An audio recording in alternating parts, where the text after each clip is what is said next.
ಇವತ್ತಿನ ನಮ್ಮ ಈ ಆಳವಾದ ಚರ್ಚೆ ವಿಜ್ಞಾನ ಅಂದ್ರೆ ಸೈನ್ಸ್ ಬಗ್ಗೆ ಒಂದು ಕುತೂಹಲಕಾರಿ ವಿಚಾರವನ್ನ ಹೇಳ್ತಾ ಇದೆ. ಹೌದು, ಒಂದು ಸಲ ಯೋಚನೆ ಮಾಡಿ, ಆಕಾಶ ಯಾಕೆ ನೀಲಿಯಾಗಿದೆ? ಅಥವಾ ಆ ಬೀಜಗಳನ್ನ ಮಣ್ಣಲ್ಲಾಕಿದಾಗ ಅವು ಕೆಳಗೆ ಹೋಗೋ ಬದಲು ಮೇಲಕ್ಕೆ ಯಾಕೆ ಬೆಳೀತವೆ? ಮತ್ತೆ ಆ ಮ್ಯಾಗ್ನೆಟ್ ಕಬ್ಬಿಣನ ಹೇಗೆ ಎಳೆಯುತ್ತೆ ಅಂತ. ಇದೆಲ್ಲ ನೋಡೋಕೆ ಒಂಥರ ಮ್ಯಾಜಿಕ್ ತರ ಅನ್ಸುತ್ತೆ ಅಲ್ವಾ? ಖಂಡಿತ. ಆದ್ರೆ ಇದು ಮ್ಯಾಜಿಕ್ ಅಲ್ಲ, ಇದ್ರ ಹಿಂದೆ ಇರೋದೇ ಸೈನ್ಸ್. ನಿಜ. ನಮ್ಮ ಇವತ್ತಿನ ಮಿಷನ್ ಏನಂದ್ರೆ, ಸೈನ್ಸ್ ಅಂದ್ರೆ ಕೇವಲ ಆ ದೊಡ್ಡ ದೊಡ್ಡ ಪುಸ್ತಕಗಳಲ್ಲಿರೋ ಬೋರಿಂಗ್ ಫ್ಯಾಕ್ಟ್ಸ್ ಅಲ್ಲ, ಅದೊಂದು ಪ್ರಾಸೆಸ್ ಆಫ್ ಇನ್ಕ್ವೈರಿ ಅನ್ನೋದನ್ನ ಅರ್ಥ ಮಾಡ್ಕೊಳ್ಳೋದು. ಓ ವಾವ್, ಪ್ರಾಸೆಸ್ ಆಫ್ ಇನ್ಕ್ವೈರಿ ಅಂದ್ರೆ ನಾವೇ ಪ್ರಶ್ನೆ ಕೇಳಿ ಅದಕ್ಕೆ ಉತ್ತರ ಹುಡುಕೊಂಡು ಹೋಗೋ ಒಂದು ಸೂಪರ್ ಪಯಣ. ಆಹಾ, ಈ ಪಯಣ ಎಲ್ಲಿಂದ ಶುರುವಾಗುತ್ತೆ ಅಂದ್ರೆ ಕ್ಯೂರಿಯಾಸಿಟಿಯಿಂದ. ಎಕ್ಸಾಕ್ಟ್ಲಿ. ಪ್ರಕೃತಿಯಲ್ಲಿ ಏನೇ ನಡೆದ್ರೂ ಅದನ್ನ ಹಾಗೆ ಸುಲಭವಾಗಿ ಒಪ್ಕೊಳ್ಬಾರ್ದು. ಹೌದು, ಯಾಕೆ ಹೀಗೆ ಅಂತ ಪ್ರಶ್ನೆ ಕೇಳೋದೇ ಒಬ್ಬ ಸೈಂಟಿಸ್ಟ್ ರೀತಿ ಯೋಚನೆ ಮಾಡೋದ್ರ ಮೊದಲ ಹೆಜ್ಜೆ. ಖಂಡಿತ. ಈ ಕ್ಯೂರಿಯಾಸಿಟಿಯಿಂದ ಪ್ರಶ್ನೆ ಹುಟ್ಟಿದ್ಮೇಲೆ ಅದಕ್ಕೆ ಉತ್ತರ ಹುಡುಕೋಕೆ ಅಬ್ಸರ್ವೇಷನ್ ಶುರುವಾಗುತ್ತೆ. ಅಂದ್ರೆ ಕಣ್ಣು, ಕಿವಿ, ಮೂಗು, ನಾಲಿಗೆ ಮತ್ತೆ ಚರ್ಮ, ಈ 5 ಸೆನ್ಸಸ್ ಬಳಸಿ ಮಾಹಿತಿ ಕಲೆ ಹಾಕೋದಲ್ವಾ? ಪಕ್ಕಾ.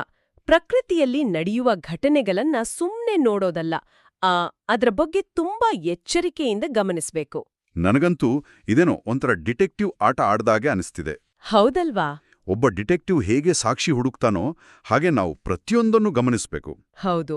ನಾವು ಹಾಗೆ ಎಚ್ಚರಿಕೆಯಿಂದ ಒಬ್ಸರ್ವ್ ಮಾಡಿದಾಗ ಪ್ರಕೃತಿಯ ಕೆಲವು ನಿಯಮಗಳು ನಮಗೆ ಅರ್ಥ ಆಗತ್ತೆ.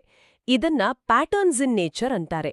ಪ್ಯಾಟರ್ನ್ಸ್ ಇನ್ ನೇಚರ್ ಅಂದ್ರೆ ಡೈಲಿ ನಡೆಯೋ ಒಂದೇ ಥರದ ಘಟನೆಗಳ? ಹೌದು. ಗೊತ್ತಾ, ಉದಾಹರಣೆಗೆ ಸೂರ್ಯ ಯಾವಾಗ್ಲೂ ಪೂರ್ವದಲ್ಲೇ ಹುಟ್ಟುತ್ತಾನೆ ಅನ್ನೋದು, ಅಥವಾ ಮಳೆಗಾಲದಲ್ಲಿ ಮಾತ್ರ ಕಪ್ಪೆಗಳು ಸದ್ದು ಮಾಡೋದು. ಓಹೋ, ಸರಿ ಸರಿ. ಈ ಪ್ಯಾಟರ್ನ್ಸ್ ಇಂದ ಮುಂದೆ ಏನಾಗ್ತದೆ ಅಂತ ನಾವು ಮೊದಲೇ ಊಹಿಸಬಹುದು. ಓಕೆ, ಅರ್ಥ ಆಯ್ತು. ಆದ್ರೆ ನಂದೊಂದು ಪ್ರಶ್ನೆ ಇದೆ. ಹೇಳಿ. ಕೆಲವೊಮ್ಮೆ ನಮ್ಮ ಕಣ್ಣಿಗೆ ಕಂಡಿದ್ದು ಸುಳ್ಳಾಗಿರ್ಬೋದು ಅಲ್ವಾ? ಬರೀ ಅಬ್ಸರ್ವೇಷನ್ ಇಂದಾನೇ ಎಲ್ಲದಕ್ಕೂ ಉತ್ತರ ಸಿಗುತ್ತೆ ಅಂತ ಹೇಳೋಕಾಗಲ್ಲ. ಅದ್ಭುತವಾದ ಪಾಯಿಂಟ್. ನಮ್ಮ ಕಣ್ಣುಗಳೇ ನಮ್ಮನ್ನ ಮೋಸ ಮಾಡಬಹುದು. ಹೌದು. ಅದಕ್ಕೆ ಅಬ್ಸರ್ವೇಷನ್ ಆದ್ಮೇಲೆ ಎಕ್ಸ್ಪೆರಿಮೆಂಟ್ ಮಾಡೋದು ಬಹಳ ಮುಖ್ಯ. ಇಲ್ಲಿ ಹ್ಯಾಂಡ್ಸ್ ಆನ್ ಲರ್ನಿಂಗ್ ಬರುತ್ತೆ. ಓಹೋ, ಅಂದ್ರೆ ಬರೀ ಬುಕ್ ಓದೋದಲ್ಲ, ನಾವೇ ಸ್ವತಃ ಟೆಸ್ಟ್ ಮಾಡಬೇಕು. ಎಕ್ಸಾಕ್ಟ್ಲಿ. ಆದ್ರೆ ಆ ಎಕ್ಸ್ಪೆರಿಮೆಂಟ್ ಮಾಡಿದಾಗೆಲ್ಲ ನಮ್ಗೆ ಬೇಕಾದಾಗೆ ರಿಸಲ್ಟ್ ಬರಲ್ಲ ಅಲ್ವಾ? ನಾವು ಅನ್ಕೊಂಡಿದ್ದು ಫೇಲ್ ಆದ್ರೆ ಕಥೆ ಏನು? ಒಬ್ಬ ಸೈಂಟಿಸ್ಟ್ ಅಳ್ತಾ ಕೂರ್ತಾರಾ? ಖಂಡಿತ ಇಲ್ಲ. ಫೇಲ್ ಆಗೋದೇ ಸೈನ್ಸ್ನ ಅತಿ ಮುಖ್ಯವಾದ ಭಾಗ. ನಿಜನಾ? ಹೌದು. ಏನಾದ್ರೂ ತಪ್ಪಾದ್ರೆ ಏನ್ ತಪ್ಪಾಯ್ತು ಅಂತ ಯೋಚಿಸಿ ಹೊಸ ಪಾಠ ಕಲಿತಾರೆ.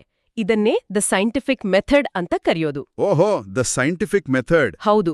ಇದೊಂದು ಬೋರ್ ಹೊಡ್ಸೋ ಲಿಸ್ಟ್ ಅಲ್ಲ, ಬದಲಿಗೆ ನಾವೇ ಉತ್ತರ ಕಂಡುಹಿಡಿಯೋ ಒಂದು ಫ್ಲೋ. ಮೊದಲೊಂದು ಪ್ರಶ್ನೆ ಕೇಳೋದು, ಆಮೇಲೆ ಒಬ್ಸರ್ವ್ ಮಾಡೋದು. ಆ ಅಬ್ಸರ್ವೇಷನ್ ಇಟ್ಕೊಂಡು ಇದೇ ಉತ್ತರ ಇರ್ಬೋದು ಅಂತ ಒಂದು ಎಜುಕೇಟೆಡ್ ಗೆಸ್ ಅಂದ್ರೆ ಹೈಪೋಥಿಸಿಸ್ ರೆಡಿ ಮಾಡೋದಲ್ವಾ? ಪಕ್ಕಾ. ಸರಿಯಾಗಿ ಹೇಳಿದ್ರಿ. ಆ ಹೈಪೋಥಿಸಿಸ್ ಸರಿ ಇದೆಯಾ ಅಂತ ಚೆಕ್ ಮಾಡೋಕೆ ಎಕ್ಸ್ಪೆರಿಮೆಂಟ್ ಮಾಡ್ತೀವಿ. ಅಂದ್ರೆ ಆ ಎಕ್ಸ್ಪೆರಿಮೆಂಟಿಂದ ಬರೋ ರಿಸಲ್ಟ್ ನೋಡಿ ನಾವು ಮಾಡಿದ ಗೆಸ್ ಸರಿಯೋ ತಪ್ಪೋ ಅಂತ ನಿರ್ಧರಿಸಿ ಕೊನೆಯದಾಗಿ ಕನ್ಕ್ಲೂಷನ್ಗೆ ಬರ್ತೀವಿ. ವಾವ್, ಇದೇ ದ ಸೈಂಟಿಫಿಕ್ ಮೆಥಡ್ನ ಹಂತಗಳು. ಹೌದು. ಈ ಥರ ಯೋಚನೆ ಮಾಡೋದ್ರಿಂದನೇ ಎಷ್ಟೋ ದೊಡ್ಡ ದೊಡ್ಡ ರಹಸ್ಯಗಳು ಬಯಲಾಗಿರೋದು. ಅಂದ್ರೆ ಸೈನ್ಸ್ ಅನ್ನೋದು ಕೇವಲ ಸರಿಯಾದ ಉತ್ತರ ಕೊಡೋದಲ್ಲ, ಸರಿಯಾದ ಪ್ರಶ್ನೆ ಕೇಳುವ ಧೈರ್ಯ ಬೆಳೆಸ್ಕೊಳ್ಳೋದು. ಖಂಡಿತ. ಕುತೂಹಲ ಇಟ್ಕೊಂಡು ಪ್ಯಾಟರ್ನ್ಸ್ ಹುಡುಕ್ತಾ ಎಕ್ಸ್ಪೆರಿಮೆಂಟ್ಸ್ ಮಾಡೋಕೆ ಸಿದ್ಧರಿದ್ರೆ ಯಾರು ಬೇಕಾದ್ರೂ ಸೈಂಟಿಸ್ಟ್ ಆಗ್ಬೋದು. ಸೂಪರ್. ಹಾಗಾದ್ರೆ ಈ ಸಂಚಿಕೆಯನ್ನ ಮುಗಿಸೋದಕ್ಕೂ ಮುಂಚೆ ಯೋಚನೆ ಮಾಡೋಕೆ ಒಂದು ಪ್ರಶ್ನೆ. ಏನದು? ಶಾಲೆ ಅಥವಾ ಮನೆಯ ಸುತ್ತಮುತ್ತ ದಿನಾಲೂ ನಡೆಯುವ, ಆದ್ರೆ ಈವರೆಗೂ ಯಾರೂ ಗಮನಿಸದೇ ಇರುವ ಯಾವುದಾದ್ರೂ ಹೊಸ ಪ್ಯಾಟರ್ನ್ ಇದೆಯಾ? ಓ, ಒಳ್ಳೆ ಟಾಸ್ಕ್. ಹೌದು. ಇವತ್ತೇ ಡಿಟೆಕ್ಟಿವ್ ತರ ಎಚ್ಚರಿಕೆಯಿಂದ ಅಬ್ಸರ್ವ್ ಮಾಡೋಕ್ ಶುರು ಮಾಡಿ.